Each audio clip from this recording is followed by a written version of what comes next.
Good morning. Hey everybody, Dr. Bulow here, and welcome back.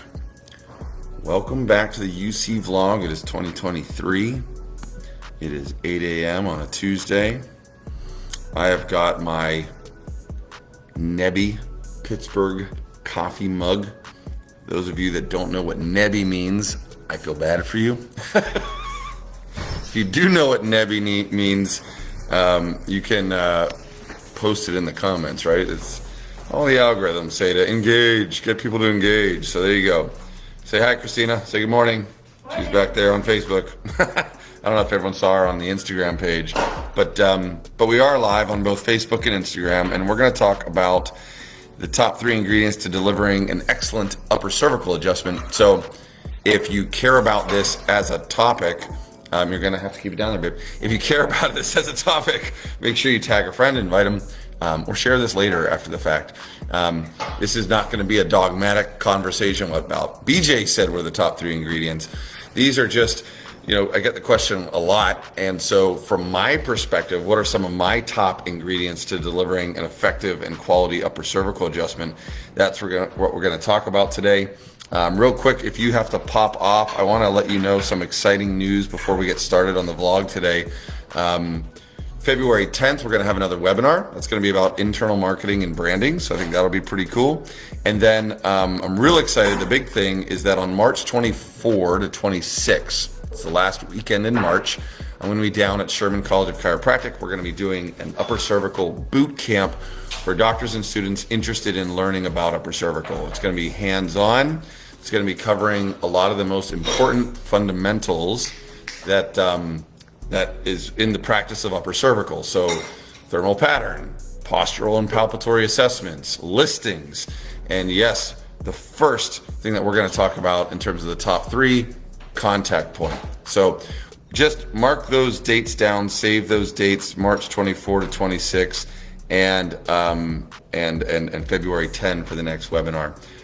So with that said, I've given a couple minutes. I've done my preamble. If you're not with us now, too bad.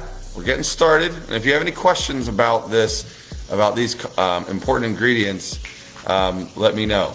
So here we go. Number 1, top thing for me is contact point. It sounds like a simple concept, but if you don't have a firm contact point or an accurate contact point, you're gonna be in trouble. In Toggle, Blair, and knee chest, and possibly as in NUCA as well, but I'm not a NUCA practitioner, so I can't speak for NUCA.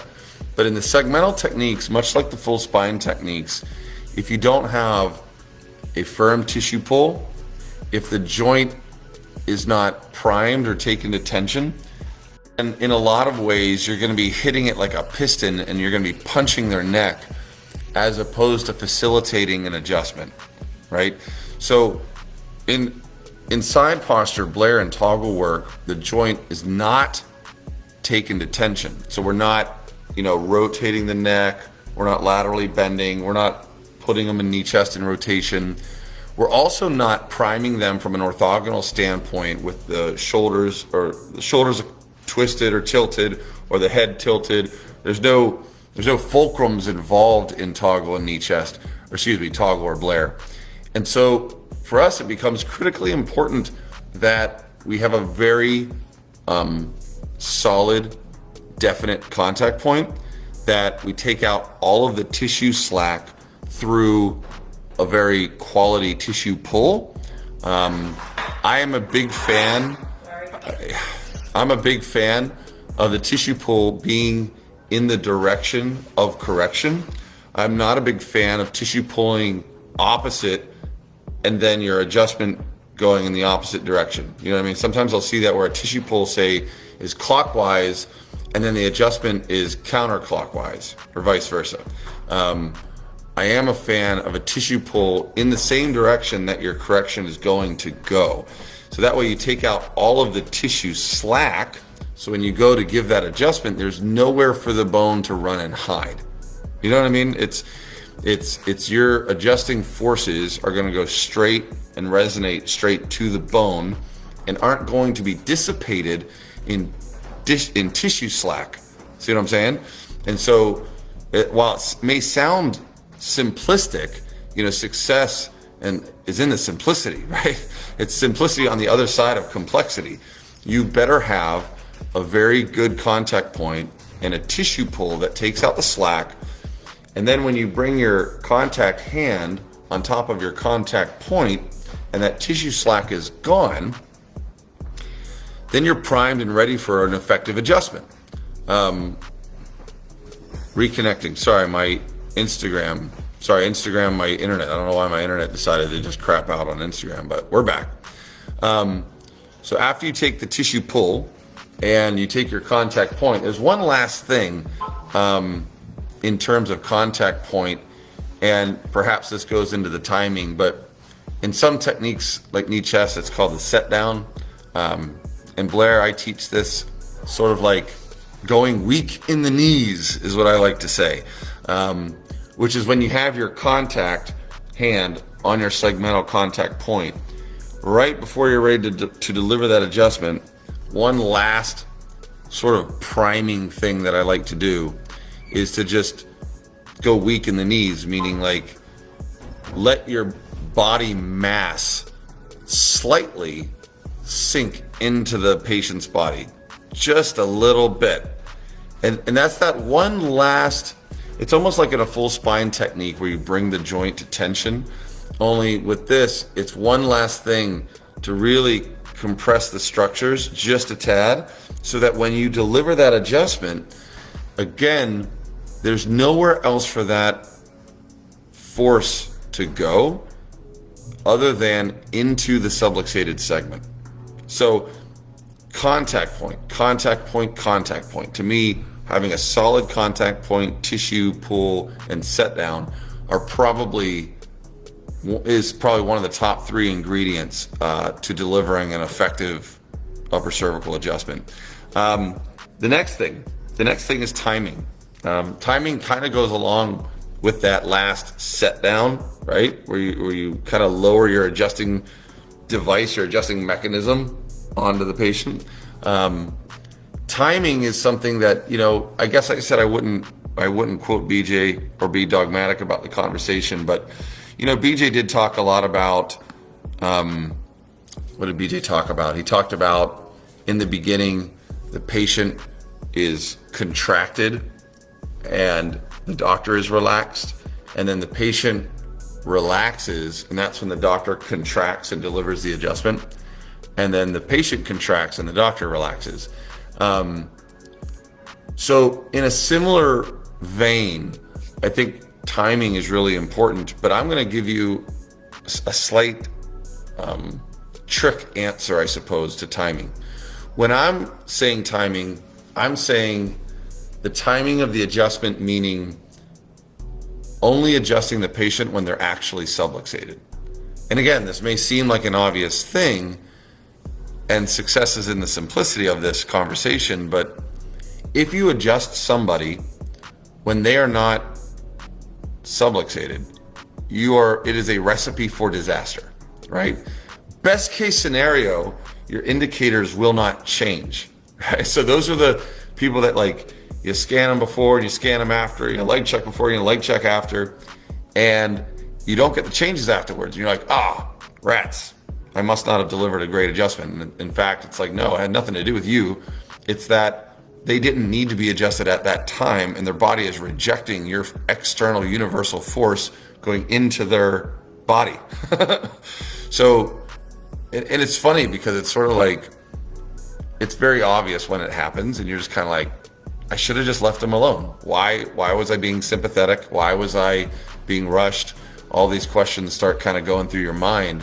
But if the scan doesn't change, part of the reason may be it didn't need to be adjusted on that day.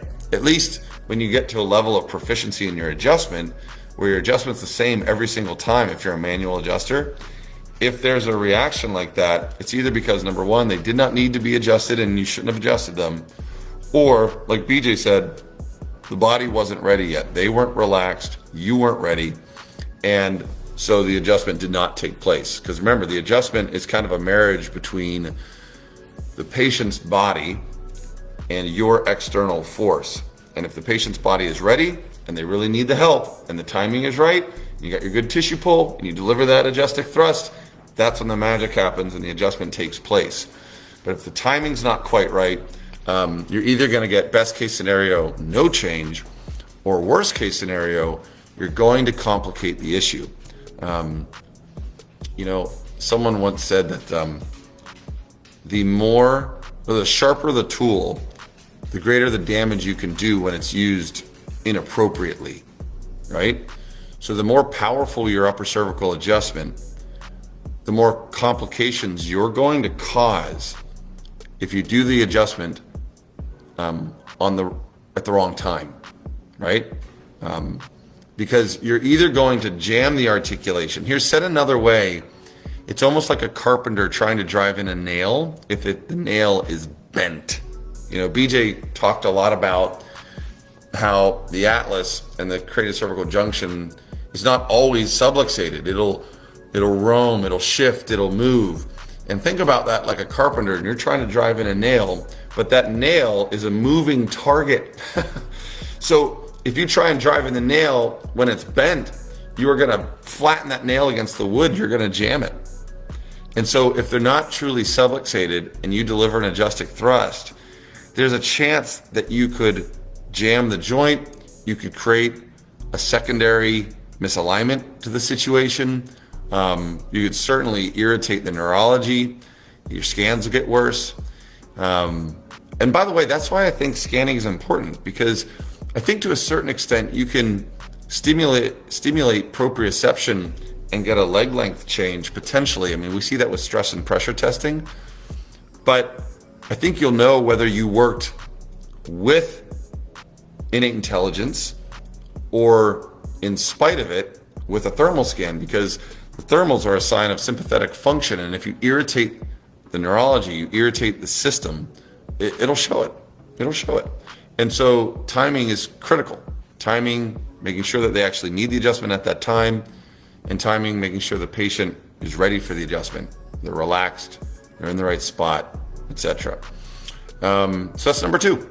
So we talked about contact point, tissue pull, set down. That's all in the contact point conversation. We talked about the timing.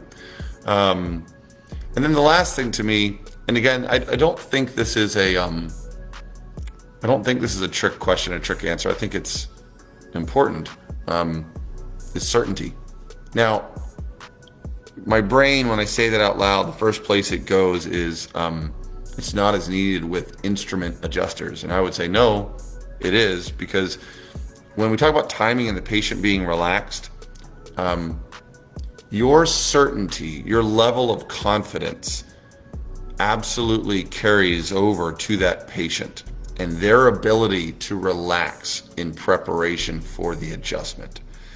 And that's a critical ingredient. If the patient is uncertain about the process, I think it's a recipe for disaster. I think that not only could they tighten up in the process and that sort of thing, but the subconscious mind and the conscious mind, but the subconscious mind is a powerful thing. And I think uncertainty breeds stress, and stress breeds lots of problems, inflammation, decreased immune function, muscle spasming, all of these things. And so if you are attempting to practice the practice of chiropractic, one of the most important things and one of the most underrated things you could have is certainty. It sounds basic, but it is such an unlock. And it's, to me, why, there's this triune of chiropractic utopia in my mind of the philosophy, science, and art. And the philosophy, for those that are analytical, gets slept on. If you're a super analytical upper cervical chiropractor, you're into engineering and specificity and all these things. But if you sleep on the importance of vitalism and being certain in your craft, I think you're doing yourself and your patients a disservice, because I really think that certainty is critical. Now, it's especially critical with the hand adjusting, because you cannot do all of these different ingredients and not have 100% confidence in your work. I remember a story of Anthony Robbins working with a famous tennis player. I can't remember. He was famous in the 90s. He was winning a bunch of Wimbledons or whatever that's called. That's me not knowing my sports. But Andre Agassi, so bad of me. But Tony Robbins was working with Andre Agassi, and he was failing. He was doing really well. He was at the top of his game, and then he started failing. And Tony Robbins sat down with Andre Agassi and showed him a clip of him walking onto the court when he was in his losing streak. Actually, sorry. He showed him a clip of when he walked in on the match that he last won the Wimbledon. I think it's the Wimbledon. And he said, "Tell me what you were thinking when you were walking onto that court. Tell me what you were thinking." And Andre Agassi told Tony Robbins, he said, "Oh, I was thinking, this guy doesn't stand a chance." His opponent, Andre Agassi, when he was walking on, he was looking at his opponent, he was walking onto the court, and his level of certainty was at an all-time high. And he knew his opponent did not stand a chance against him. Didn't stand a chance. And then Tony Robbins showed him a clip of his last match that he had lost. And he said, "What were you thinking here when you were walking onto the court? What was your mindset?" And Andre Agassi said, "Yeah, I was thinking I didn't stand a chance." He had doubt. He had accepted defeat before he had even started the match. And it showed in his plays. And what Tony Robbins said is, "Look, I can't teach you how to play tennis. I don't know how to play tennis. I couldn't be a coach for you on any of the mechanisms. But what I can tell you is that your mindset is going to affect your behavior, and your behavior is going to affect your performance, And again, those of us that are perhaps a little bit more left-brained, analytical, and all the rest, sometimes we don't recognize the importance of carrying certainty with us into our work and being 100% confident in what you do and why you do it. And I do feel that is important, and that's why getting together at conferences and seminars is an important thing to your practice. It's not all zeros and ones, especially subconsciously between you and your patient, but even in your own mind when you're doing your work, when you doubt yourself. I've seen it with new graduates a lot of times that will do 10 thermal scans on a patient on a pre-check because they want to make sure they get it right. Or maybe the patient is symptomatic, but the pattern's not 100%. So they're fishing for reasons on why to adjust that patient when they should have the confidence in the principle of chiropractic to say, no, you are healing and you need to work through this process. And they don't allow time for the body to heal because they're uncertain about the principles of chiropractic and of innate healing. It's a real thing. You've got to have certainty.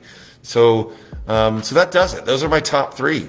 Now, if you ask me next year, next month, maybe I'll have a different top three. I don't know. But for now, top three: contact point, timing, certainty. We're going to be going over a lot of that at the UC boot camp at Sherman College in March. So mark your calendars, March 24 to 26.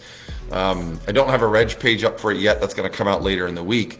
But if you are interested in getting some hands-on experience, I don't care what technique you do. This is not a technique certification weekend. This is an enriching upper cervical weekend to just make you better at checking and adjusting the cervical spine. If you are a chiropractic student or chiropractor and you just want to get better at upper cervical and the upper cervical region, then this boot camp is for you. That'll be the 24th to 26th of March. Otherwise, I will see you guys next week. Same time, same channels, plural, Facebook and Instagram, the UC vlog. If you want to see past ones, check out the hashtag UC vlog. Other than that, Thank you for joining me this morning. Thank you for sharing the content. I think it's important work, the work that we do in chiropractic. So I think it's worth sharing, not because of me, not because I like to talk, but because there's a lot of chiropractors and students that could benefit, and that will benefit the profession and the patients that they serve. So appreciate you guys. We'll see you next week.